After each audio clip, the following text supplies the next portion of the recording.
Greetings, Andy here again, and this video is the third and final part of the little mini-series I've been doing recently, which I'm calling One Album Per Letter of the Alphabet. So the idea of this is just to, showcase some of the records I have and some of the variety of records by simply picking an example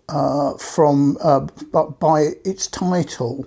And simply one per letter of the alphabet. And if you watch the first episode, there was a number and a punctuation mark too. But now we're at the tail end of this. The last 9 or 10, 9 I think, albums going from R right through to Z.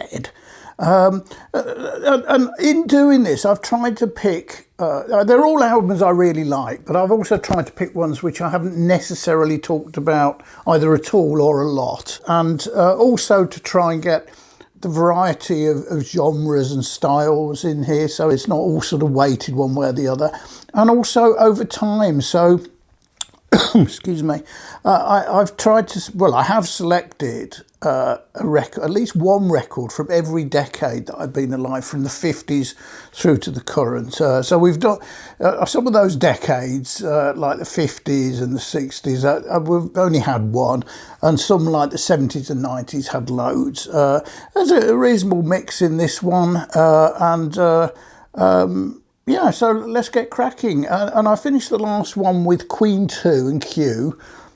So we have arrived at R at the beginning of this. And this is one of my favourite albums from one of my favourite bands. And it's from 2014. And it's Mogwai and Rave tapes. I had this originally on CD. And have gradually over the years collected vinyl for Mogwai. And now I have every one of their 10, I think it is, studio albums on vinyl.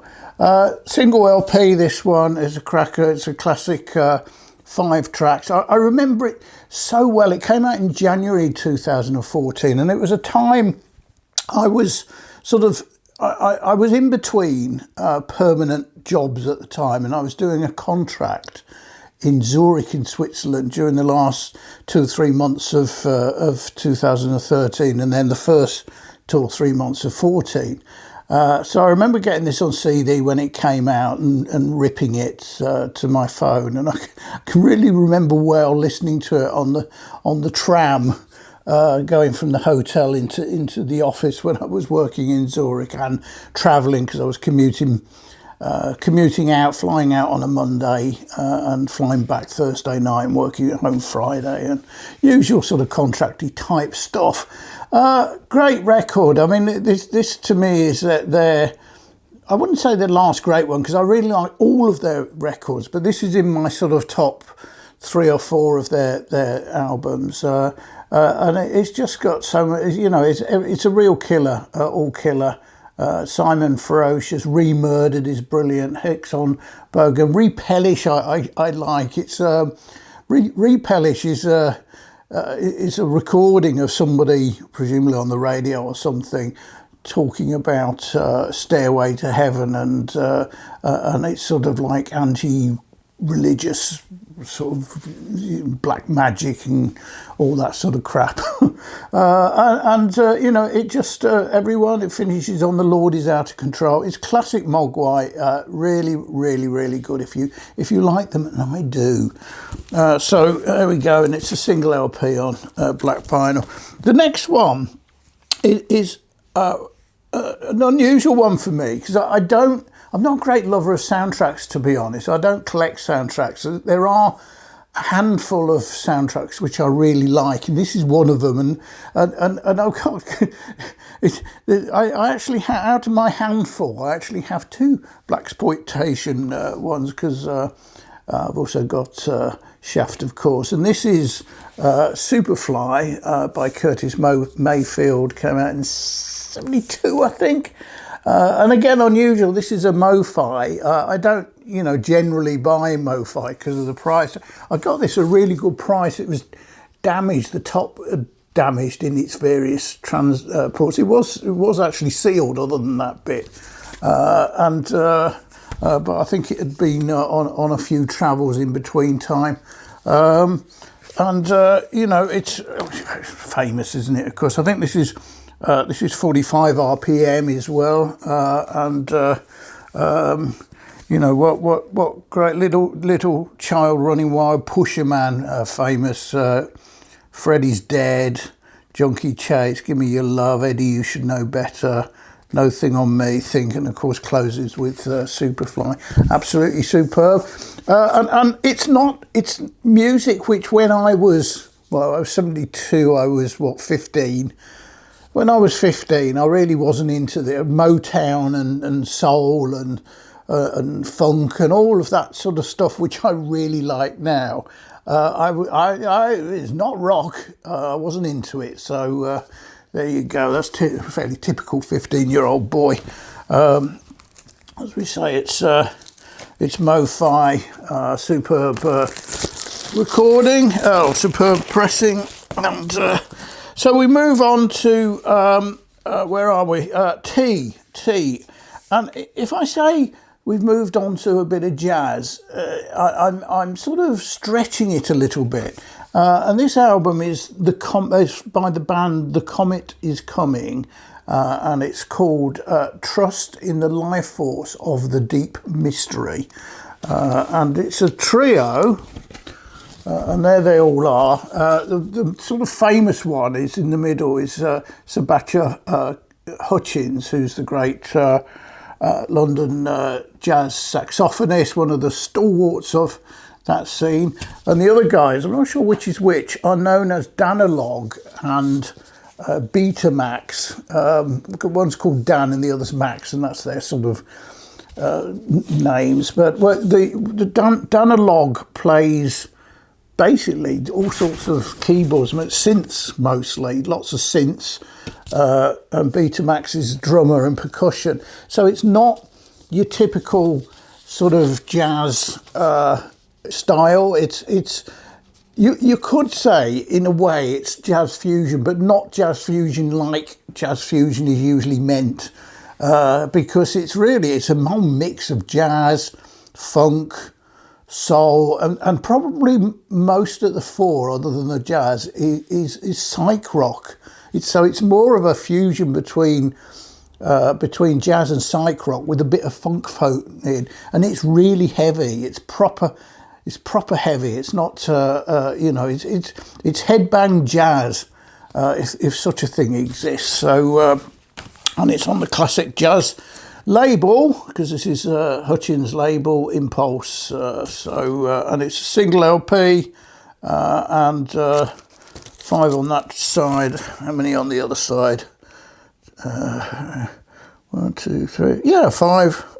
4. Sorry, 4 on side 1, 5 on side 2. And it has a guest vocalist from K-Tempest. So there you go, and we move on to the letter U. And I have mentioned this one in the past, but it was a long time ago, and it's not necessarily a well-known band. The Dirt Bombs and their album Ultra Glide in Black, which came out in 2001. Again, this is one I was recommended by an old school friend and bought it on CD. Absolutely loved it. Played it lots and lots and lots. And then, I don't know, 3 or 4 years ago, I came across this vinyl, obviously reissue. Really, good price. Quite a lot of tracks on there, 13 tracks. They hail from Detroit, and it's garage. It's garage rock stroke funk. It's probably the easiest. Again, it's a real mix of rock, funk, soul, bit of everything in there. Look, mostly covers, but some really good ones. And it's got Underdog, Chains of Love, The Thing, Kung Fu, Ode to a Black Man is a cracker, and all great record. Every one of them's good, and I've not played it for a couple of years. I'm gonna keep this out and give it a good spin again. It's a single album on black vinyl. So we come to the letter V, and virtually all my albums beginning with V are sort of volumes or versions, and this is no different. And it's the second album from the Manchester modern jazz band Go Go Penguin. So I think this, from memory, came out in 2013. It's modern jazz, a little bit electronic sounding. It's not, it's not typical of your normal jazz, I would say. It's a double LP across, and it's got how many tracks? 7 on the first and 3 each on each of the others, and great album. Really like it. As I say, it's their second album, and in my humble, probably their best. And here it is, black vinyl. Is it black vinyl? Yep, black vinyl. And now we come to another, so W, lots and lots of choices of W's. And this is another one which I was too ignorant. When it came out in 1971, I was 14, and as I say, if it wasn't rock, I wasn't interested, and I certainly wasn't going to listen to anything by that Tamla Motown outfit. But this is a classic, belongs in every collection. Marvin Gaye, What's Going On? Utterly superb album, and totally not the sort of Tamla Motown pop style soul that I heard on the radio at the time, and just decided I don't like that stuff, but I do like this stuff now, and it is just superb. What's Going On? What's Happening, Brother? Save the Children. God Is Love. Mercy, Mercy Me. Ride On. Holy Holy, Inner City Blues, just a superb album. I think, everybody knows it. Not a lot to say. A reissue, obviously, and one I added to the collection because it was a massive gap a few years ago. Now we come to Y. Now, oh no, hang on. X. And we come to one of the other. So the 3 letters in the alphabet, which, as far as I can remember, I've only got a single example of. And this one is on CD. I thought I was going to have to skip it, and then I suddenly remembered. One of the problems I've got, of course, is because everything is catalogued and filed under the band alphabetically. I do everything alphabetically, but under the band name. So when it comes to sort of looking at the album, I haven't catalogued absolutely everything, so it's on a spreadsheet. Obviously, I ordered that, but I haven't catalogued my CDs, and there's a fair few vinyl records which I haven't got round to. Anyway, I finally thought, hang on, I can remember one, and it is Coldplay and their album X and Y, which came out in 2005, I think, around then, middle of the 00s, and I quite like this. It's the one. It's got Fix You and obviously X and Y on it. I would say that this is the last of their decent records in my humble. I think the stuff after this was pretty poor. I did have a couple of other albums I bought afterwards, but never really sort of got into. Is this their third one? I've got a feeling it's their third, maybe fourth. Can't remember, but again, it's one I haven't heard of for years. But I suddenly thought, X and Y, I remember one. So that's X. And so we come to Y. I didn't have a massive load of choice for Y, a handful that I could think of, the most obvious of which was the Yes album. But I'm going for this one from 2018, and the album is Yawn, and it's by Bill Ryder Jones. Now, Bill Ryder Jones is one of my favourite singer-songwriters. He's got, I just love his sort of languid vocals. He's a fabulous arranger. There's lots of great strings in there. I talked a bit about his latest album, Yekida came out in January, I think, and this was the previous one to it. This was my album of the year in 2018. I absolutely just played it to death. I didn't buy as many new albums back then that I do now, because I wasn't not doing these. You know, it's just a lovely album. Bill Ryder Jones, if you don't know him, was a sort of jangly guitarist in the Coral in their early days. He's sort of left them some time ago and went solo, and he just writes and plays really nice music, and just love this one. And he had another.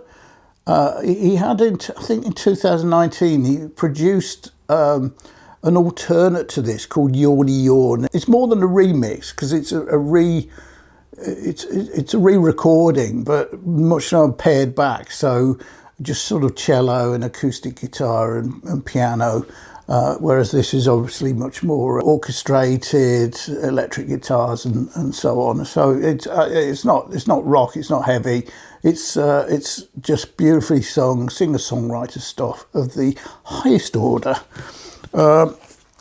Single LP, black vinyl, and finally we come to Z. And this probably won't take much working out. It's the third letter of the alphabet, which I had a choice of one on, and actually I only got this quite recently. I think I got this at a record fair in February, if memory serves, and it's just a bit of a gap. You know, I saw it. It's an original, and it's Police Zenyatta Mondata. This came out in 1980, and this is an original at the time. Got it at a decent price at a vinyl fair, I mean, you know, the archetypal power trio in a way, and I say that not just because they're not as heavy as some, but they're powerful people. And all great musicians and cracking records. So, you know, that sort of variety. I've got soul, I've got jazz, I've got pop, I've got obviously lots of rock. I've got some prog, though I haven't really covered prog in this particular one. I quite enjoyed doing that. I just wanted to sort of pull out some variety and then use the excuse of the letters of the alphabet to sort of, even though that's a structure, it's also slightly random. So there you go. Thanks for watching. Cheers.